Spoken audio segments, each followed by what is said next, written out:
तो दोस्तों रीजनिंग से एक और क्वेश्चन लेकर आया हूँ आपके लिए एज चैप्टर से। और यहाँ पर आप देख सकते हैं कि जो क्वेश्चन है वो ये कह रहा है कि जो अमन है वो साहू से बड़ा है। और इसी तरह से जो साहू है वो यंगर देन कोमल है, मगर मिलन से बड़ा है। कोमल जो है वो ओल्डर देन अमन है, so on and so fourth. अगर इस तरह से इसको पढ़ने बैठोगे तो पूरा टाइम जो है वो सवाल पढ़ने में ही जाएगा और सोचने में जो है वो अलग, और उसके बाद सवाल आएगा या नहीं आएगा वो भी एक अलग टाइम ज़ाया होगा।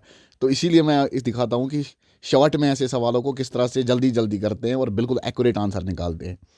देखिए, सबसे पहले जो आपको इन्फॉर्मेशन दी गई है, पहले हम लाइन एक ड्रा करेंगे और हमें कहा गया कि जो अमन है वो साहू से बड़ा है। तो यहाँ पर हम ए से अमन को रिप्रेजेंट करेंगे, और चूंकि वो साहू से बड़ा है तो एस जो है इससे हम छोटा लिखेंगे, यानी कि ये साहू है।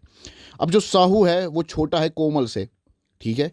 तो कोमल जो है वो जाहिर सी बात है कि वो साहू से बड़ा होगा।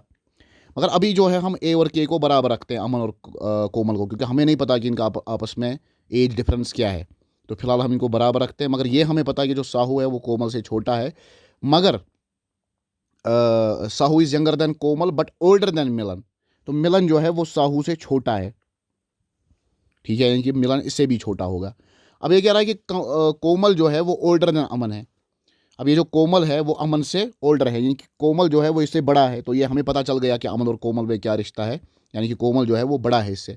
अच्छा, उसके बाद कहते हैं बट यंगर देन उदय, मगर उदय से छोटा है। यानी उदय एक और आदमी है जो कि इससे भी बड़ा है, कोमल से भी।